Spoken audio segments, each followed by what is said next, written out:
Hello dear viewers, time again for the news here on Rwanda Television. As always, we'll begin with the headlines. An international conference has been organized by the RPF in Hortony as the party celebrates its 35th anniversary. A campaign to plant more native trees in Rwanda has continued as part of the country's broader environmental protection efforts.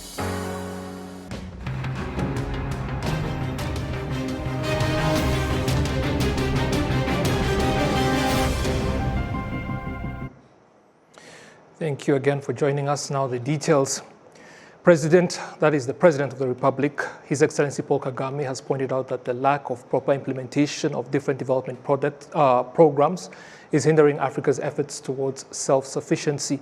The head of state made the remarks in the RPF in Hortony International Conference convened as part of celebrations to mark 35 years since the establishment of the party. Prince Manzi has the details. One of the discussions held in this conference tackled on how Africa will successfully navigate the current and future geopolitical environment. Commenting on the discussion, President Paul Kagame, the chairman of RPF in Hortony, demonstrated that the basis of Africa's issues is the lack of implementation of different programs aligning with the development vision of African nations. The how and the what have been answered by you even now on the sitting there in the panel. They have been answered before, several times, for years. When it comes to doing things, we either do nothing or do the wrong things. That's the implementation. So how many conferences, how many experts, how many times do we have to discuss what and how? Because we've discussed that for years, for many times. But the question is, when do we get to do what we have even agreed is what is needed to be done? It's implementation.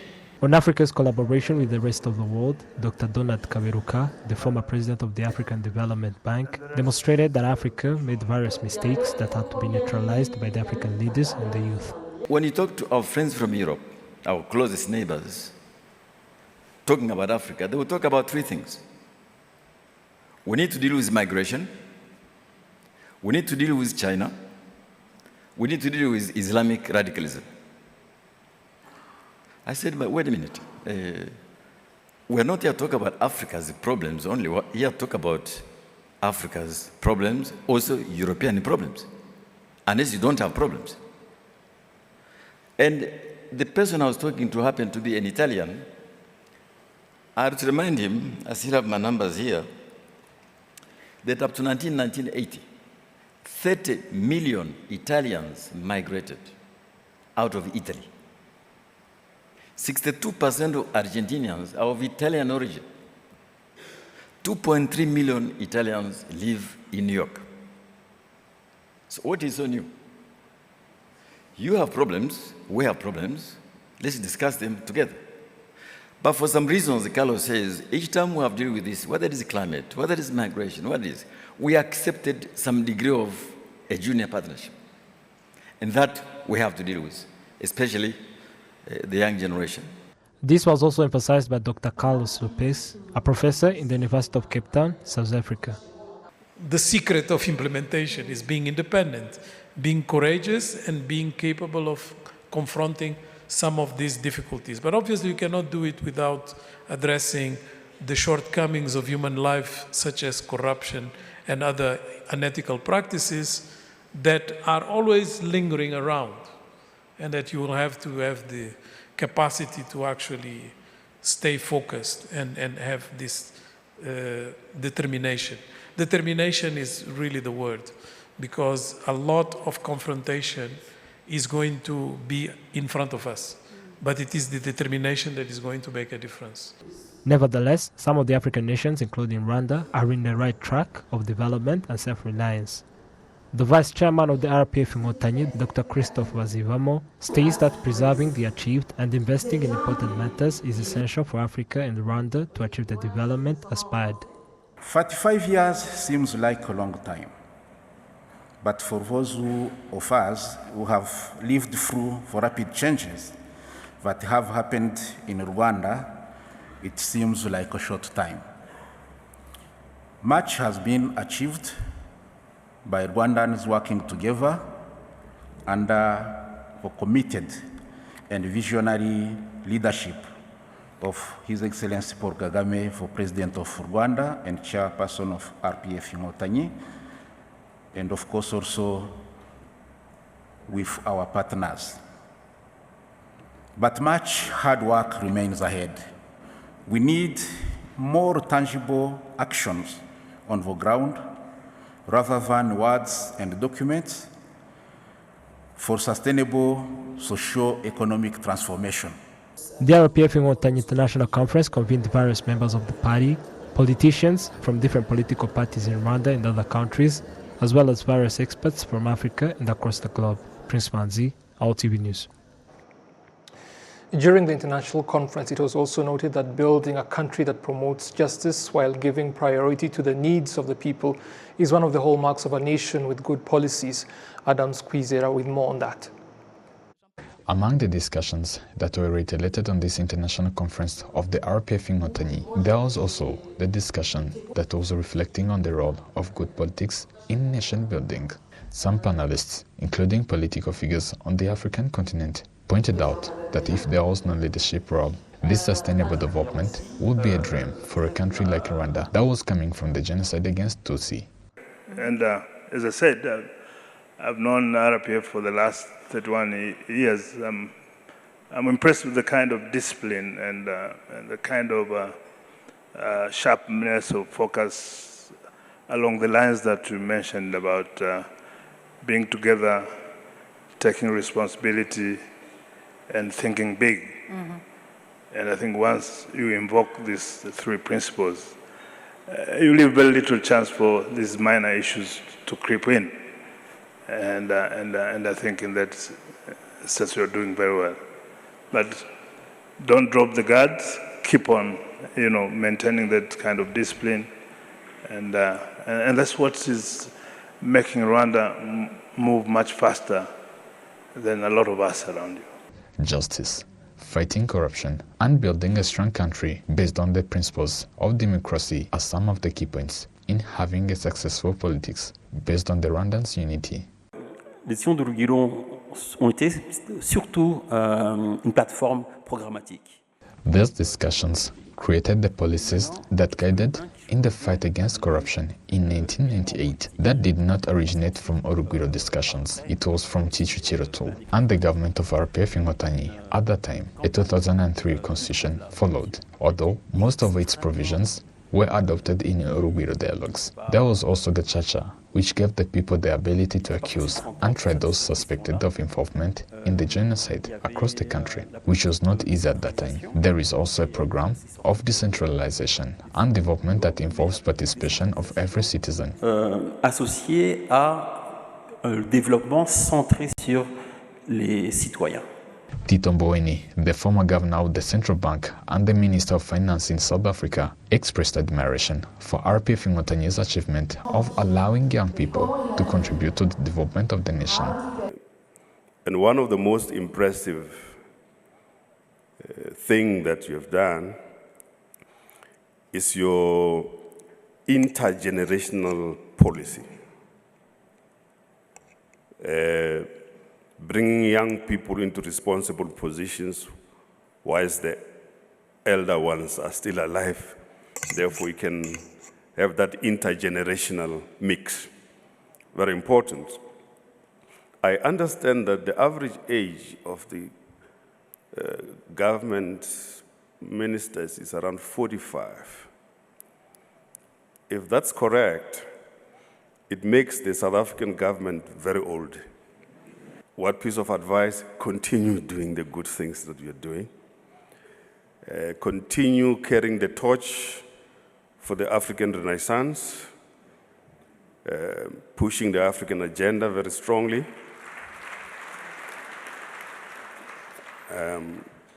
Continue to make the city of Kigali clean.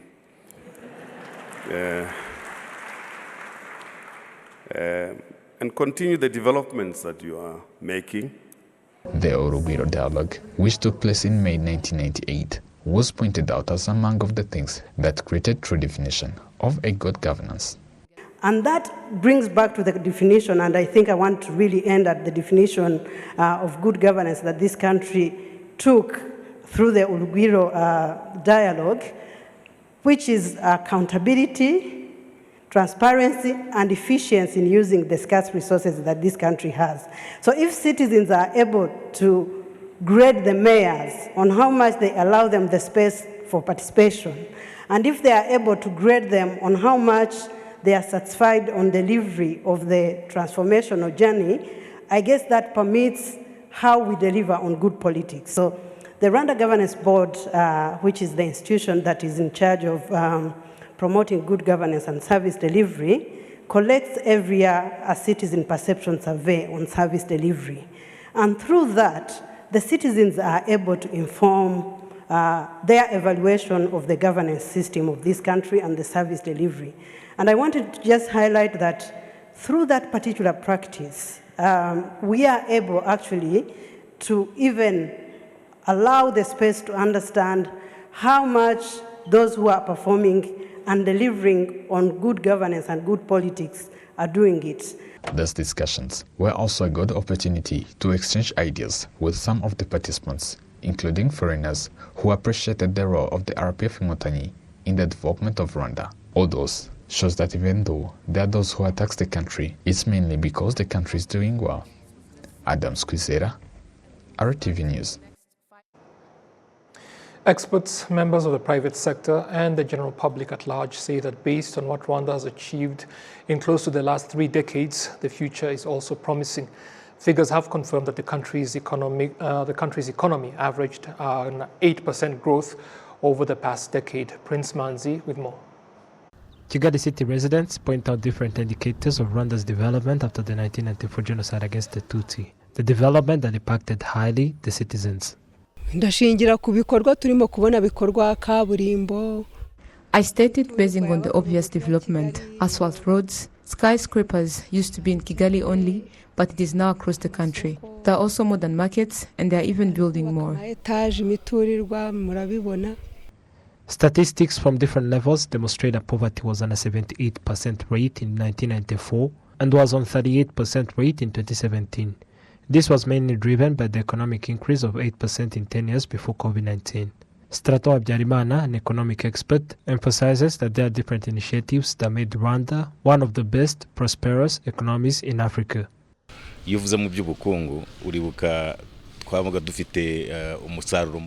When we talk about economy, we used to have a GDP that is low, and now we are in thousands of billions. This demonstrates the country's development, and also when you take a look at the roads constructed. And in the past 35 years, in education we had only one university acquiring only 1,000 students, and now we have many universities. All activities supporting the country's development has increased. We only relied on outside aid, but now our own revenues are on a 70% rate on the budget.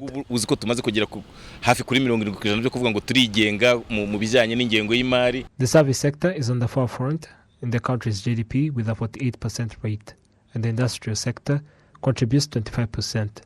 The administration of the Air Rwanda, the Eritrean company that started in Rwanda in 1998, point out that what Rwanda has achieved in just few years ensures a future economic stability. Rwanda was just, of course, like ordinary countries like around us. But who would have thought that Rwanda would look like today? This, I believe, is the results of the leadership quality that we had by that time. We are now earning the results of the strategic plans outlined way back 25 years ago.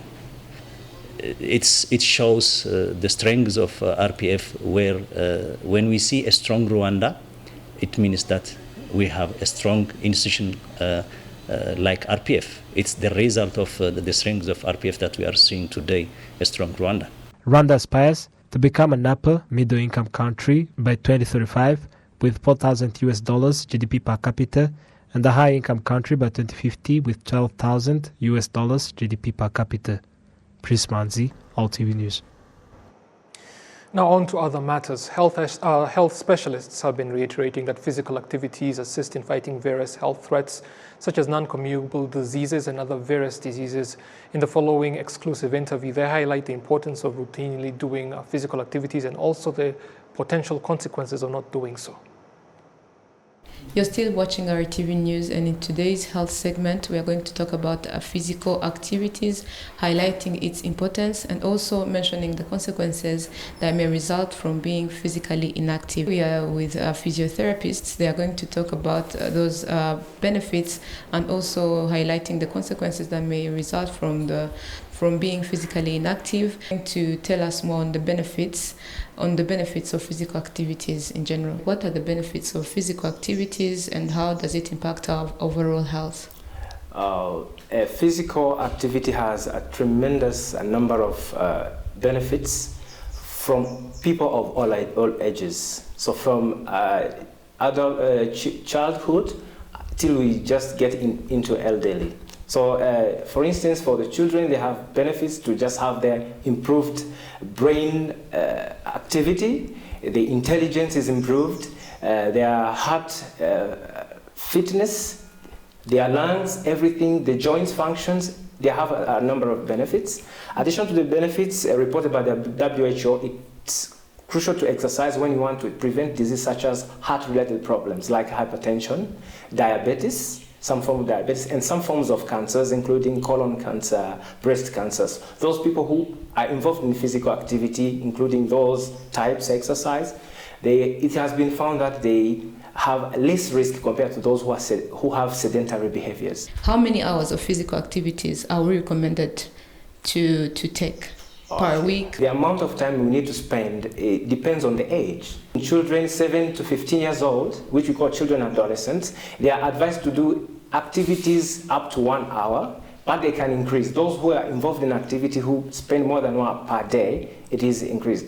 But when we reach from adults 18 up to 64 years old, they are considered as adult guidelines. They recommend that performing per week 150 minutes up to 300 minutes per week. So those activities, they might involve physical activity like walking exercises, swimming, cycling, gardening. You can wash your car at home. You can do any activity. And they added another thing about strengthen the muscle. They said that at least if you have 2 days to strengthen your muscle. Strengthen means exercise which puts stress. The exercise which puts stress on our muscles, that means resistance. You can see the dumbbells lifting heavy objects, but it doesn't mean heavy. That's something that gives resistance to the muscle. If you just exercise twice, if you go to the gym, maybe lift some dumbbells, barbells. So if you perform twice, it gives better benefits. They recommend also to do those activities, but you have to strengthen the muscles. You mentioned some of the activities while you were explaining, but what are the most beneficial physical activities that can someone do, depending on the age and depending on the health status? Recommended one for adults 18 and up to 64 years old. They recommend them to do physical activity which involves like walking. We consider it as number one, which we just even recommend to most of you people to walk at least 30 minutes to 1 hour per day, and just in a week at least 3 to 4 days. If you swim and you're healthy, you prevent a lot of diseases. So that's the number 2. Number 3, which puts less stress on the joint, is bicycling. So again, running, it's the most recommended exercise, especially for younger people, young population up to 35. So over 35, we recommend them most to do those activities which do not put stress on their joints. They can do swimming, they can do cycling, they can do walking, but if it comes to running, it's the exercise that might have side effects if they are not prescribed by the healthcare professionals. We're still talking about physical activities. We have had the benefits of physical activities, the difference between various kinds of physical activities that we usually do in our daily life. Now we are going to the consequences. What are the consequences of someone who is inactive or physically inactive? Dr. Musa, what are the consequences that affect people who are not physically active? Yeah, thank you. There are a lot of consequences. Mainly, you lose all those benefits of physical activity that mentioned by my colleague Christian. And the more severe consequences is the early onset of NCDs and non-communicable diseases like diabetes, like hypertension, even stroke, some type of cancer which are increasing in Rwanda now. So all those NCDs, there is an early onset of all those diseases. So before we sum up our interview today, we would like to know, we talked about the benefits, but also the consequences, and you mentioned the NCDs. Aside from non-communicable diseases, what are other consequences that may result from not being physically active? And what is your advice as a physiotherapist to people who do not do exercises? Everyone, as recommended by WHO, we need to do physical activity. Because if you don't do physical activity, there is that consequences of developing earlier these NCDs, but also there is the normal physiological changes in the human body, where there is a decrease of the muscle volume, muscle size, there is a decrease of bone density, there is a decrease of cartilage strength and density also.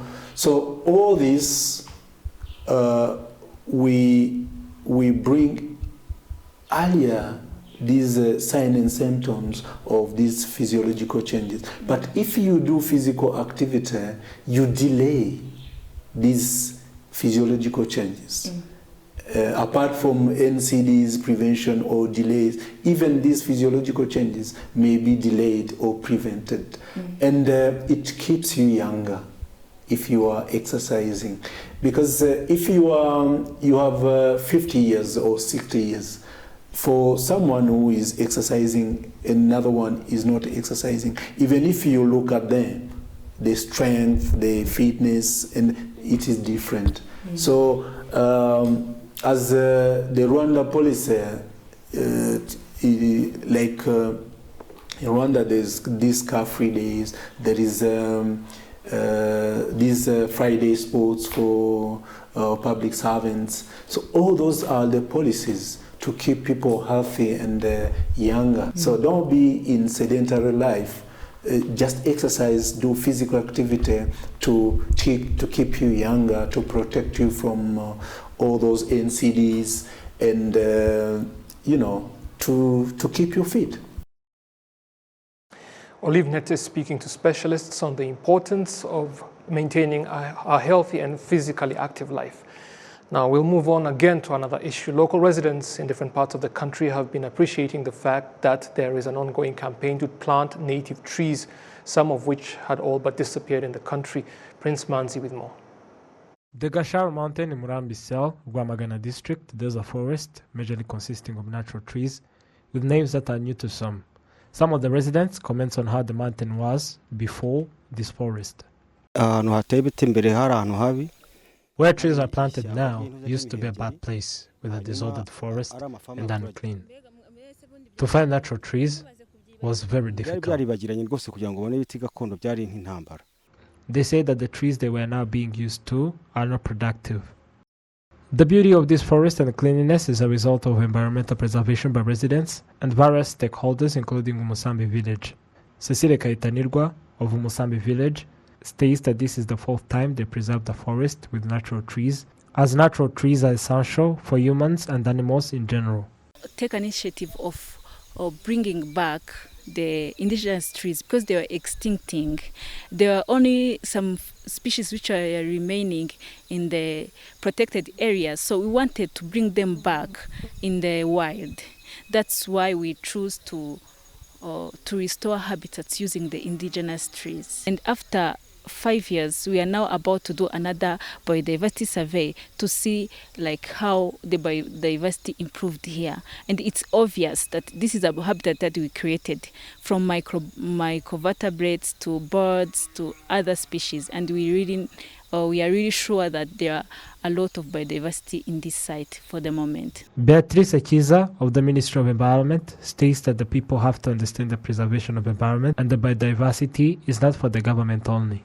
This is something which means a lot to the country, not only in terms of creating jobs, being an ecotourism place, but also remember planting tree means clearing the air. It means a lot to the cutting down the emissions that we are sending. So it means a lot in terms of mitigating the impact of the climate change, but also adapting, being a resilient nation. These kinds of projects are really helping into building the resilience of the nation and the neighboring places over here. 30 types of natural trees are planted on this land of 8 hectares.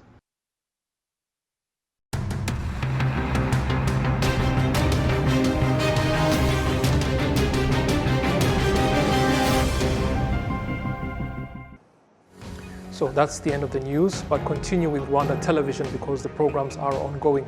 I'll see you soon. Goodbye.